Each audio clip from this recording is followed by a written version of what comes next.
비유를 쭉 계속 했는데 정리하면서 제가 그동안 이제 앞으로 넥스트 스텝이죠. 일을 그만둔 거를 이제 아시는 분들은 아실 거고 새로운 일을 준비한다는 것을 여러분도 아실 텐데요. 그 과정을 통해서 깨닫고 느낀 것들 그리고 그런 과정 가운데 교훈들을 가지고 간증하는 마음으로 나누려고 합니다. 지난번에 25장의 달란트 비유를 마지막으로 그 이후에 그 뒤로는 이제 본격적으로 예수 그리스도의 십자가 사역이죠. 그리고 죽으시고 부활하시고 또 승천하시는 과정을 적는 것으로 마태복음은 마무리가 됩니다. 그래서 이제 이 마태복음의 비유를 마치면서 이쯤에서 비유로 가르치시는 것에 대해서 좀 생각해보면 좋겠다, 함께 나눴으면 좋겠다 싶었는데 이제 제가 요즘 하는 일을 통해서 이제 여러 가지를 생각하게 해주시더라고요. 그 얘기를 오늘 나누려고 합니다. 아시는 것처럼 이제 저는 작년부로 이제 여러 가지 그동안 하던 일을 정리하고 이제 장애인 복지를 공부하기 시작했어요.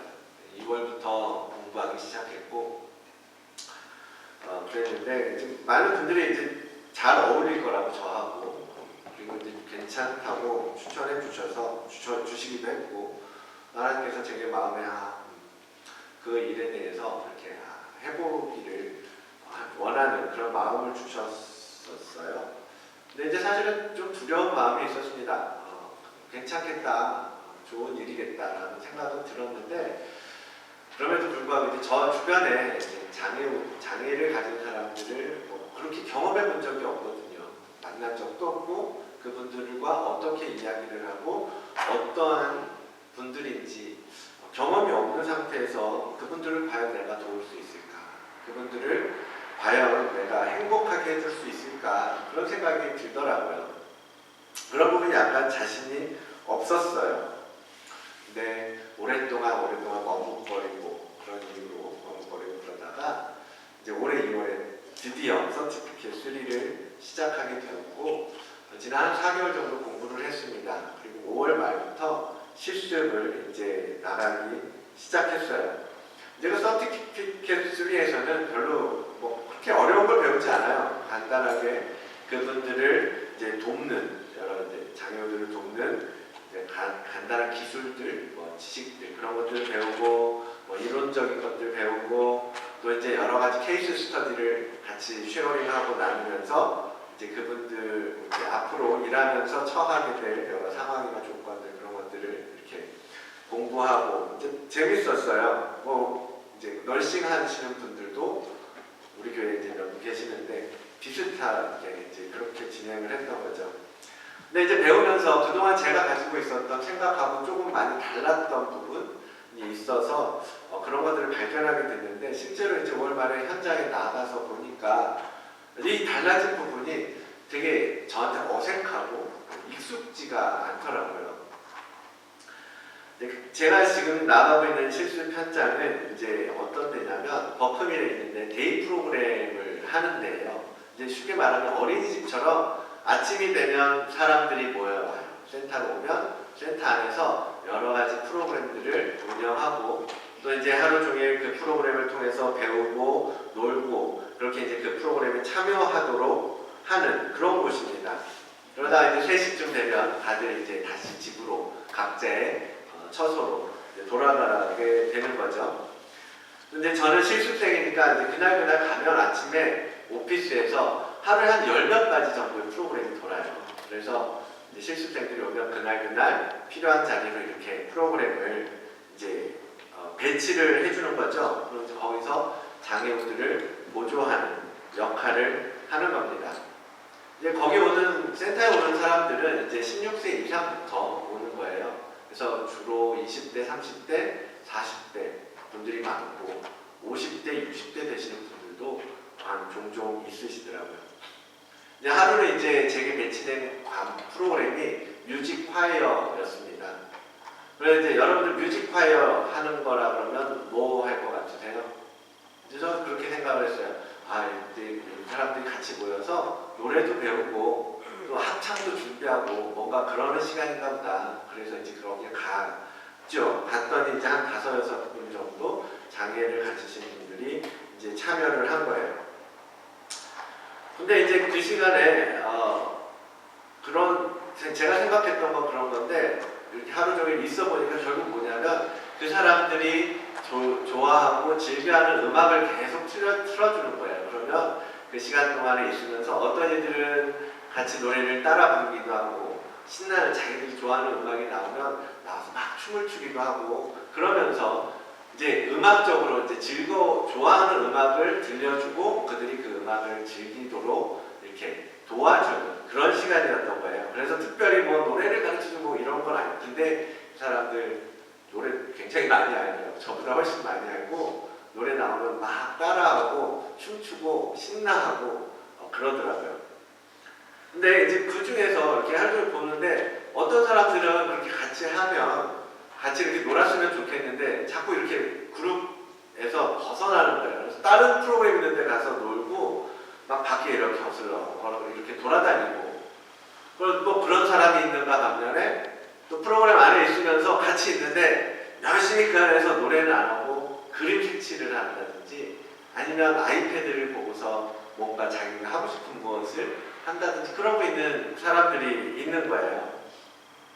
근데 제 생각은 그런 거죠. 아니 노래하러 한다고 자기 본인들이 택해서 그 프로그램 왔으면 같이 와서 노래하고 다른 사람들하고 어울리고 그래야 되는데 왜 저 사람들은 자기 마음대로 하고 싶은 거 하고 같이 안 어울리고 그러나 라는 생각을 한 거죠. 근데 스태프들이 다른 이제 정규 스태프들이 이제 그런 분들에 대해서 별로 이렇게 신경을 안 쓰더라고요. 다 같이 이렇게 뭐 몇몇은 노래하고 그러는데 그 사람들이 뭐 자기 하고 싶은 거 하고 그런 것에 대해서 별로 터치를 안 하고 프로그램 방을 나가도 그냥 뒤에서 이렇게 따라만 가고 그들을 그냥 슈퍼바이징만 하는 거예요. 그들을 이렇게 나 같으면 너 빨리 와서 다시 이렇게 앉히고 같이 이렇게 할 수 있도록 이렇게 해줘야 될 것 같은데 이게 좀 답답한 마음이 드는 거예요. 예전에는 그랬죠. 원래 우리가 배워왔던 문화도 그랬고 아마 글쎄요 여러분들 중에 다르게 생각하시는 분들도 계시겠지만 저 같은 경우는 그랬어요. 그래서 모두가 밥 먹을 때 같이 밥 먹고 오후 프로그램 할 때 같이 프로그램 하고 그래야 되지 않겠어요? 근데 이제 그게 요즘에는 많이 바뀌었다라는 거죠. 테이프에서도 이제 그런 거 배웠어요. 장애우들을 돕거나 또 노인들을 도울 때도 마찬가지인데요. 요즘 이제 그 포커싱하는 것은 획일화된 프로그램이나 행동을 요구하는 것이 아니라 그 참여자들이 각자 원하는 것, 각자 필요한 것들 그런 것들을 선택할 수 있도록 도와주는 방식으로 바뀌었다라는 거죠. 그것을 이제 Person Centered Approach라고 부르는데요. 말 그대로 그거예요.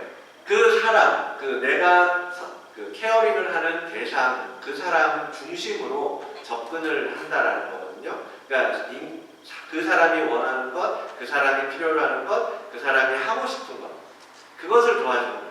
그 반대는 뭐예요? 요즘 회사에서 하는 거죠. 주로 회사들은 그렇죠. 타스크 센터로 진행이 되잖아요. 일 중심으로 이제 포커싱을 하잖아요.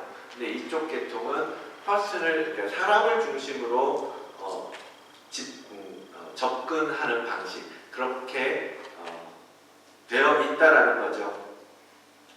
그래서 그들이 필요할 때 원하는 것을 할 수 있도록 옆에서 도와주는 것이 바로 케어러들의 역할이고 또 우리가 지금 하고 있는 이 케어의 핵심적인 접근 방식이라는 거예요. 현장에서 실제로 그렇게 이제 그래서 제가 이제 답답함이 사실 그 부분인데 내 맘대로 해주고 싶은 내가 해줄 수 있는 걸 해주고 싶은데 그들이 원하는 걸 해줘야 되니까 그게 이제 저하고 이렇게 제가 이제 거기에 아직 적응이 안 된 거죠.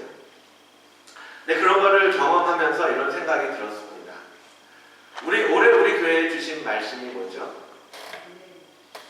갈라디아서 1장 10절 말씀. 우리 한번 같이 읽어볼까요? 시작. 이제 내가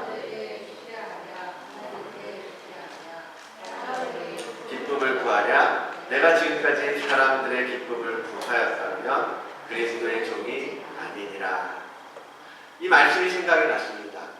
그러면서 우리가 장애우들을 섬기고 그들을 케어한다고 할 때에 그들의 관점에서 그들의 필요를 위해서 일해주는 것처럼 우리가 하나님의 나라를 위해서 일을 할 때에도 하나님의 관점으로 하나님께서 원하시는 것을 해야 되는데 우리가 할 수 있는 것, 우리가 원하는 것, 하나님 내가 이거 드릴 테니까 그냥 이거 받으세요. 하나님 나는 이거밖에 할 수 없으니까 그냥 그거 받으시거나 말거나 저는 하나님께 일단은 드리는 겁니다. 하나님을 지금 섬기는 겁니다. 하나님의 뜻과는 상관없이 내가 할 수 있는 것만 하고 있지는 않은가. 그러면서 하나님께서 나를 보고 내가 하는 모든 것들을 통해서 기뻐하시겠지라고 착각하고 살고 있는지도 모르겠다. 그런 생각이 들었습니다. 만약에 그렇다면 이 시점에서 우리가 관점의 변화가 필요하다라는 거죠.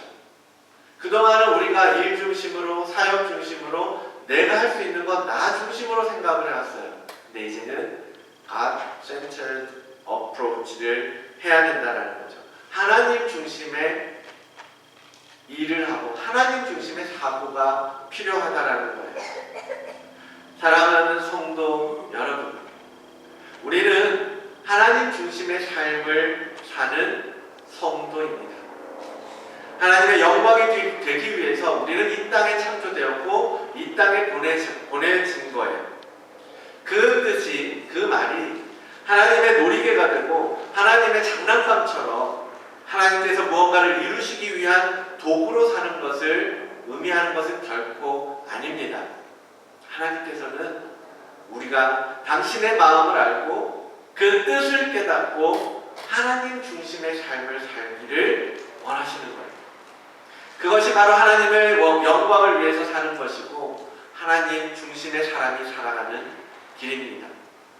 올해 우리 교회의 주제 말씀으로 주셨던 것처럼 우리는 하나님의 기쁨을 위해서 살아야 하는 것입니다.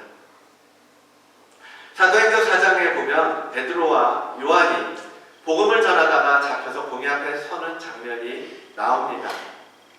유대의 대제사장들, 장로들, 서기관들이 베드로와 요한에게 협박을 해요. 더 이상 예수의 이름으로 증거하고 말하지도 말고 가르치지도 말라라고 위협을 할 때에 베드로와 요한은 이렇게 대답을 합니다. 사도행전 4장 19절 20절 말씀인데요. 하나님 앞에서 너희의 말을 듣는 것이 하나님의 말씀을 듣는 것보다 옳은가 판단해보라. 내가 너희 말을 듣는 게 나을지 하나님의 말을 듣는 것이 나을지 한번 생각해보라는 거예요. 우리는 보고 들은 것을 말하지 아니할 수 없다라고 그들은 선언하고 선포합니다. 그들은 하나님의 말씀에 우선순위를 두는 거예요. 하나님의 원하시는 것이 무엇인지 거기에 초점을 맞추고 사는 자들인 겁니다. 때로는 그것이요 위험을 가져오기도 합니다. 때로는 옥에 갇히는 시련으로 우리를 찾아오기도 합니다. 생명을 앗아가는 위험에 빠진다고 할지라도 그러나 하나님의 기쁨을 위한 우리의 삶을 놓지 말아야 하는 것입니다. 그것이 바로 제자들의 삶이었고 초대교회 순교의 시대를 살았던 교부들과 사도들의 삶이었고 지금도 온 열방 가운데 흩어져서 복음을 위해 헌신하는 수많은 하나님의 사람들의 삶의 방식이고 기준인 것입니다. 여러분 누구의 기쁨이 되는 삶을 살 것인지 택하시고 여러분 기준을 정하셔야 합니다. 여호수아가 그랬지요. 가나안 땅에서 이스라엘 백성들을 향해서 백성들에게 마지막으로 공부하면서 묻습니다. 여호수아 24장 15절 말씀이지요. 만일 여호와를 섬기는 것이 너희에게 좋지 않게 보이거든 너희 조상들이 강초 쪽에서 섬기던 신들이든지 또는 너희가 거주하는 땅에 있는 아모리 족속의 신들이든지 너희가 섬길 자를 오늘 택하라. 오직 나와 내 집은 여호와 하나님만을 섬기겠다라고 여호수아는 선포하는 거예요. 그러면서 지금 백성들에게 누구를 따를 것인지 택하라고 말하고 있는 것입니다. 여러분의 섬길 자를 택하십시오. 그리고 여러분이 하나님을 섬기겠다고 결정하셨다면 그분의 관점에서 그분이 원하는 것을 하도록 초점을 맞추시기를 원합니다. 그것이 바로 올바른 신앙의 길이에요. 여러분의 신앙생활의 척도입니다. 그것을 하나님께서 원하시는 거예요. 하나님을 기쁘시게 하는 삶을 택하시고 살아가시는 여러분들이 되시기를 축복합니다. 그런데요, 그런 삶을 우리는 배우고 많이 깨닫고 알고 있습니다. 그런데 우리가 아무리 믿음으로 고백하고 결단을 해도 하나님 중심으로 산다라는 것은 말처럼 그렇게 쉽지가 않지요. 왜 그럴까요? 하나님의 뜻이 무엇인지, 하나님의 마음이 무엇인지 우리는 말씀을 통해서 늘 접하고 설교와 예배를 통해서 듣지만, 그래서 하나님께 기쁨이 되고 싶고 그분의 뜻대로 살고 싶은데 잘 이루어지지 않아요. 그렇게 되는 큰 이유 중에 하나는 그분의 뜻이 무엇인지 우리가 잘 구분하지 못하고 있기 때문입니다. 그분이 무엇을 말씀하시는지 잘 들리지가 않아요. 그분의 마음이 잘 느껴지지가 않습니다. 저는 이번 실습을 통해서 다시 한번 그것을 깊이 성찰하게 되는데요. 실습하는 센터에 가면 많이 모여요. 센터가 꽤 큽니다. 한 5, 60명, 뭐 전체 클라이언트는 그거보다 훨씬 많고요. 한 매일 5, 60명 이상의 장애우들이 오는 것 같아요. 그 중에는 지적 장애를 가진 사람들도 있고, 이제 휠체어를 타거나 눈이 잘 보이지 않거나 들리지 않거나 그런 이제 신체적인 장애를 가진 사람들, 또는 이제 복합적인 장애가 많고요. 뭐 치명적인 질병을 가지고 있는 사람들, 아니면 유전적인 질병으로 인해서 한계를 가진 사람들, 다양한, 정말 다 다양하더라고요. 근데 겉으로 보기에는 그 사람이 그 사람 같은데 이제 그 질병이나 그 처한 상황이나 장애가 다 다르다라는 거죠. 그래서 첫 주에는 이렇게 갔는데요, 누가 스텝인지 누가 클라이언트인지 구분이 안 되는 거예요. 어제가 아니라 그제도 이제, 그제는 저 카브라마타까지 나갔다 왔거든요. 버스 타고 기차 타고 그 사람들 데리고. 근데 아침에 이제 팀에 들어갔는데 이제 한 사람이 나한테 와서 인사를 하는 거야. 너 발런티어로 왔냐고. 그러면서 자기도 발런티어래요. 그래서 막 우리 그룹은 뭐 되게 좋고 재밌고 막 하면서 설명을 해주는 거예요. 그리고 저 친구는 뭐 이런 문제가 있으니까 뭐 하면서 막 얘기하고, 막 이 친구는 이렇고, 그리고 우리 오늘 어디 갈 거고 하면서 또 다른 스태프들이랑 막 이렇게 얘기를 하는 거예요. 근데 그 사람이 자기 이름을 소개하는데 제가 받은 그 클라이언트 리스트에 이 이름이 있는 거예요. 헷갈린 거예요. 이 사람이 발런티어인지 이 사람이 클라이언트인지 헷갈리더라고요. 너무너무 그냥 말도 잘하고 알아서 척척척 다 하길래 나중에 스텝한테 물어봤더니 클라이언트래요. 근데 이제 물론 상태가 굉장히 좋은, 이제 아주 그 장애 정도가 이제 상당히 이제 좋은 편인 거죠. 근데 어쨌든 이제 그런 사람이 있으니까 누가 스텝인지 누가 클라이언트인지 첫날에는 헷갈리는 거예요. 저 사람 스텝인가 싶으면 나중에 막 이상한 행동을 하고 다니고, 저 사람 아닌가 싶으면 이렇게 명찰 차고 있고 막 그런 분인 거죠. 근데 어느 날은 지적장애 아들이 이제 그 프로그램 안에서 지적장애를 가진 친구들을 이렇게 보면서요, 참 고되겠다, 살아가는 게 참 힘들겠다라는 생각이 들면서 마음이 이렇게 짠하더라고요. 표현하고 싶은 것도 마음대로 표현하지도 못하고, 그냥 뭐 감각도 제대로 느끼지 못하니까 뭐가 묻어도 뭐 모르고, 옷이 더러워져도 뭐 못 느끼고, 또 뭐 무슨 얘기를 하고 싶은 게 있어도 얘기가 잘 안 되니까 그냥 뭐 말도 못하고, 그런 그들의 모습에 긍휼한 마음이 참 많이 들더라고요. 근데 속으로 이런 생각이 들었습니다. 그래도 지적장애보다는 차라리 생각을 할 수 있는 신체적인 장애가 낫겠다라는 생각이 들더라고요. 근데 여러분은 어느 게 더 나은 것 같습니다. 근데요, 그러고 나서 돌아서면서 생각해 보니까 그것도 저것도 아니고요. 무엇보다도 영적인 장애가 제일 치명적이라는 것을 하나님께서 제게 깨닫게 해주시더라고요. 우리 임양 사모님이 기도를 통해서 많이 얘기를 해주시고 하나님 앞에 강조해 주셨는데, 영적인 장애라는 게 우리에게 오히려 보이지 않는 그 장애가 가장 치명적이고 가장 가슴 아픈 고통스러운 질병이라는 생각을 하게 하셨습니다. 여러분, 하나님의 창조는요, 너무나 완벽하시고 완벽해서 정말 거기서 무엇 하나만 빠져도요, 우리는 불편하고 장애를 경험할 수밖에 없습니다. 그것이 지적 장애이든, 그것이 손 하나가 없는 거든, 그것이 눈 하나가 없는 거든, 다리 하나를 움직이지 못해서 불편한 것이든, 무엇 하나 소중하지 않은 게 없다라는 거예요. 그래서 장애를 가진 사람들 모두 어렵고 힘들어요. 그런데요, 지적으로 온전해 보이고 신체적으로 전혀 불편할 것 없어 보이는 우리지만, 우리의 영혼이 병들어 있고 우리의 영혼이 장애를 가지고 있다면 그것 또한 참으로 불행한 일 아니겠습니까? 정말 불행한 거죠. 왜요? 지적이든 신체적이든 우리가 겉으로 보이는 것들은요, 아, 내가 병들었구나, 또 의사한테 갈 수 있어요. 진단받을 수 있습니다. 그리고 그것에 대해서 처방을 받고 치료를 받을 수 있습니다. 그런데 영적인 질병은요, 눈에 보이지 않아서 인식할 수가 없다라는 거예요. 깨닫지를 못한다는 겁니다.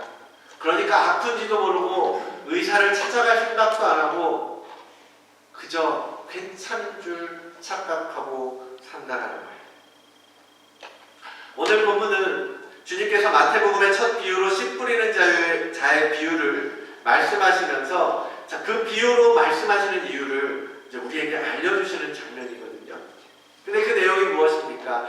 마음이 완악한 자들은 하나님의 말씀을 들어도 듣지 못하고 보아도 보지 못하고 깨닫지 못하는 영적인 장애자들이라는 거예요. 그들은 하나님으로부터 떠난 자들이나 하나님으로부터 눈을 감고 귀가 둔해진 자들이나 그들은 결코 깨닫지 못한다라고 말씀하시는 거예요. 왜 비유를 듣고도 깨닫지 못하고 장님처럼 귀머거리처럼 돼버리고 말았습니까? 우리는 시편 기자를 통해서 그 이유를 알 수가 있습니다. 시편 115편인데요. 4절로 8절까지의 말씀입니다. 우리 함께 이 시편 말씀 함께 읽어볼까요? 시작! 그들의 우상들은 은과 금이요 사람이 손으로 만드는 것이다.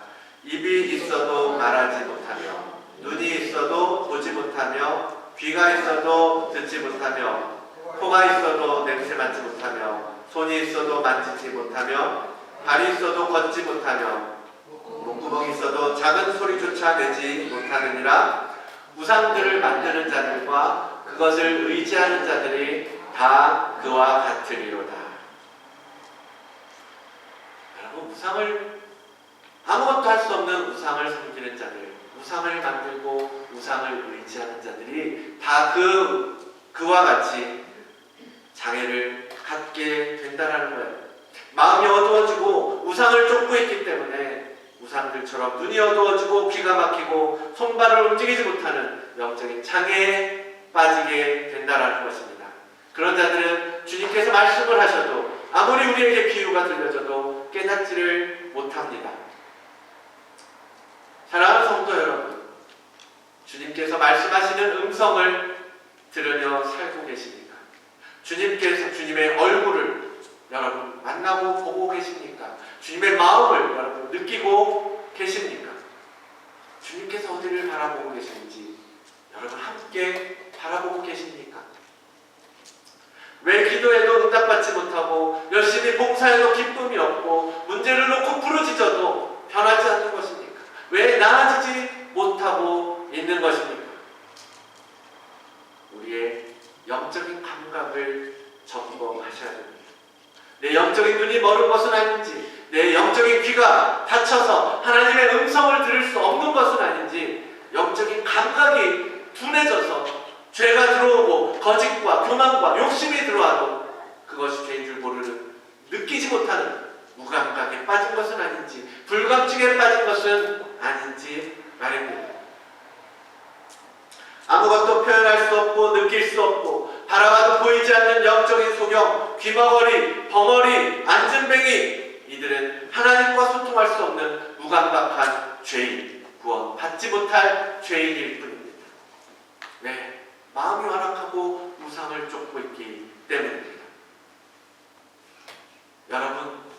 여러분의 감각을 위해서 기도하십시오. 여러분의 영적인 장애를 딛고 일어서도록 주님께 구하시고 주님을 만나십시오. 성경은 주님을 만난 수많은 병자들이 고침을 받고 치유를 얻고 구원을 누리게 되었음을 우리에게 증거해 주고 있습니다. 우리도 그렇게 주님으로 인해 구원받은 백성 아닙니까? 그런데 왜 아직도 영적인 소경으로 귀머거리로 살고 있는 것입니까? 왜 우리는 하나님의 음성을 듣지 못하고 깨닫지 못하고 살고 있습니까? 주님과의 관계를 여러분 회복하십시오. 주님께서 치료해 주시는 은혜를 경험하십시오. 주님의 복음은 회복의 복음, 치유의 복음입니다. 세례요한이 제자들을 주님께 보내서 확인하잖아요.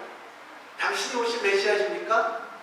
그때 주님께서 이사야의 예언의 성취를 통해서 당신의 메시아됨을 선포하고 있지 않습니까? 그게 누가복음 7장 말씀이죠.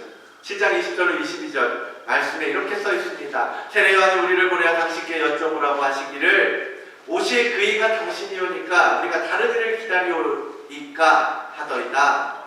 22절에 예수께서 대답하여 이르시되 맹인이 보며 못 걷는 사람이 걸으며 나병 환자가 깨끗함을 받으며 귀먹은 사람이 들으며 죽은 자가 살아나며 가난한 자에게 복음이 전파된다 하라.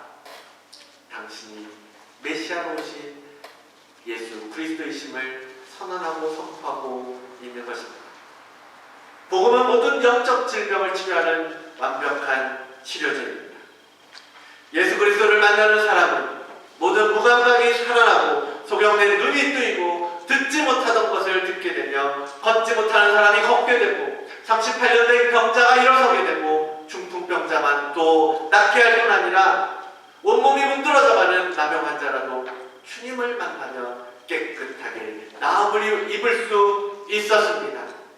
심지어는 생명이 떠난 나사로 회당장 야이로의 딸도 다시 생명을 되찾을 수 있었습니다. 그것이 복음의 능력이고 예수 그리스도의 이름의 보혈의 능력인 것입니다. 여러분, 주님의 복음을 온전히 만나십시오. 세상의 소리에만 민감하게 반응하지 마시고 세상의 뉴스, 이 세상에서의 행복, 성공, 풍족한 삶, 눈에 보이는 즐거움과 세속의 쾌락들, 이 모든 것들은 우리를 영적으로 무감각하게 만드는 요인들입니다. 영적으로 깨어나십시오. 그래야 앞서 이야기한 대로 주님의 뜻을 알고 그 뜻대로 살 수 있지 않겠습니까? 우리가 아무리 하나님의 기쁨을 위해서 살려고 해도 하나님과의 소통의 길이 없다면, 아무것도 들을 수 없고 아무것도 볼 수 없고 아무것도 느낄 수 없다면 어떻게 하나님의 뜻을 우리의 삶 가운데 실현할 수 있겠습니까? 우리 교회뿐만 아니라 시드니의 교회들, 한국의 교회들, 온 나라의 교회들에 정말 수많은 그리스도인들이 모여들어요. 그런데 그 가운데 정말 눈을 뜨고 영적인 감각이 살아 주님과 온전히 소통하고 주님의 마음을 아는 사람은 많지가 않습니다. 아무 감각도 없이 교회에 왔다 갔다 하고 그만큼 서글픈 장애가 없지 않겠습니까? 주님께서 영적인 장애인들로 가득한 오늘날의 교회를 보신다면 얼마나 마음이 아프시겠어요? 당신의 자녀라고 하나님의 하늘의 상속자라고 우리를 인쳐주셨는데 모두가 장애인처럼 교회를 그저 들락날락하고 있는 모습을 보시면 주님께서 과연 기뻐하시겠습니까? 저희 센터에 교회 오는 친구 중에 이제 두 남자가 있는데요. 이렇게 보면 이 친구가 있고 어느 때 보면 또 이 친구가 있고 그래요. 비슷해요. 닮았어요. 다른 사람인가? 쌍둥이인가? 형제인가? 뭐 이런 생각을 하면서 참 쌍둥이라면 부모님이 참 힘들겠다 싶은 생각이 들더라고요. 그러겠죠? 두 형제가 그렇게 장애를 가지고 매일 그렇게 센터에 나아가야 된다면 나중에 이제 스태프분들이 얘기하시는데 한 사람은 형이래요. 한 사람은 형이고 한 사람은 동생이래요. 근데 그 가운데 이제 여자 형제가 있대요. 근데 그 여자 형제도 센터에 나온 거예요. 형제 셋이 모두 장애를 가지고 태어난 거죠. 장애를 가진 자녀 하나만 해도 여러분 상상해도 쉽지가 않죠. 보통 일이 아니죠. 근데 낳은 아이들이 모두 장애를 가지고 태어난다면 여러분 감당하실 수 있으시겠습니까? 부모의 마음이 어떨까요? 저는 그 형제들의 이야기를 들으면서 가슴이 참 아팠어요. 그 가정의 고통과 뭐 아픔을 알아서요? 그게 아니라요. 주님이 오늘날 장애인들로 가득한 우리의 교회를 보실 때 얼마나 마음이 아프실까? 내가 너를 낳았노라라고 말씀하시고 태초에 사람을 지으시고 보기에 심히 좋았더라 라고 말씀하셨었는데 그 하나님의 자녀들이 모두 영적인 질병을 가지고 쩔룩쩔룩거리며 앞도 보지 못하며 하나님의 말씀을 듣지도 못한 채로 교회에 들락날락하고 있는 교회가 모두 장애인들로 가득 차요. 그러한 교회를 보신다면 여러분 어떤 마음이십니까? 하나님께서 어떤 마음으로 오늘 우리의 교회를 바라보시겠습니까? 예수 그리스도의 복음은 도대체 어디에 있는 겁니까? 그분의 복음의 능력은 도대체 오늘날 교회에서 어떻게 나타나고 있는 것입니까? 여러분이 복음의 상징이 되어주십시오. 여러분의 영적인 눈을 뜨시고 귀를 열어서 주님의 음성을 듣는 그런 여러분들이 되셔야 됩니다. 다시 일어나 걷는 증인, 뛰며 복음의 능력을 찬송하는 여러분들이 되셔야 되지 않겠습니까?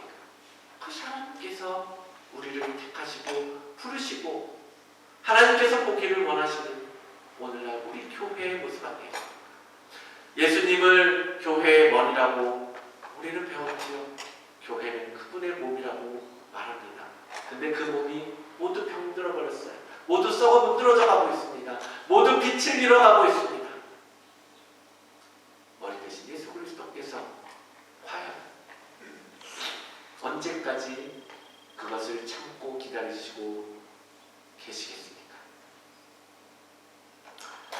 여러분의 영적인 무감각을 주님 앞에 고백하고 호소하십시오. 주님 우리를 긍휼히 여겨주시옵소서. 주님 우리를 불쌍히 여겨주시옵소서. 다윗의 자손이여 우리를 불쌍히 여겨주시옵소서. 나에게 자비를 베푸소서.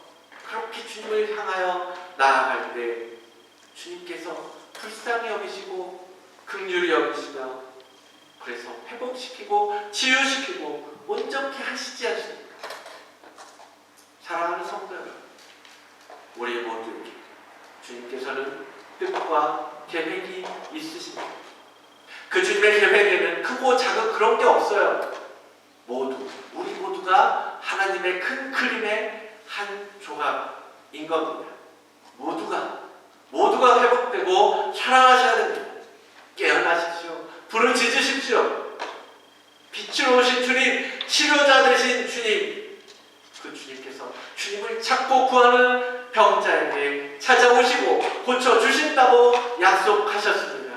마태복음 7장에 이렇게 말합니다. 구하라 그리하면 너희에게 주실 것이요 찾으라 그리하면 찾아낼 것이요 문을 두드리라 그러면 너희에게 열릴 것이라고 하나님은 약속하셨습니다. 그리고 내 믿음대로 될지어다 라고 주님은 선포하셨습니다. 사랑하는 성도 여러분, 외적으로 보이는 장애 장애가 불쌍하고 힘든 게 아니라요. 주님은 영적으로 막혀서 소통하지 못하는 우리를 더 안타까워 하십니다. 모든 영적인 장애로부터 벗어나기를 여러분 간절히 구하시고 소망하십시오. 화평케 하시는 하나님을, 하나님의 은혜를 경험하십시오. 그리고 주님께 포커스를 맞추어 사셔야 합니다. 하나님 중심의 믿음을 여러분 키워 가셔야 합니다. 믿음으로 이 영적인 장애로부터 벗어나서 하나님의 온전한 뜻을 이루어드리는 우리 모든 다드림교회 성도님들 가정이 되시기를 주의 이름으로 축원을 드립니다. 기도하겠습니다. 거룩하신 하나님 감사합니다. 우리의 영적인 상태를 되돌아볼 수 있도록 말씀으로 비추어 주시니 감사합니다. 하나님 병들어 있었습니다. 듣지 못했고 보지 못했고 느끼지 못했고 걸을 수 없었고 움직이기조차 힘든 우리들의 모습이었습니다. 그러나 주님 이제 주님을 구하며 찾겠습니다. 모든 질병으로부터 벗어나고 자유케 하시며 치료하시는 하나님 그 복음 앞으로 다시 나아가겠습니다. 우리를 고쳐주시옵소서. 우리를 치유케 하여 주시옵소서. 우리를 치료하여 주시옵소서.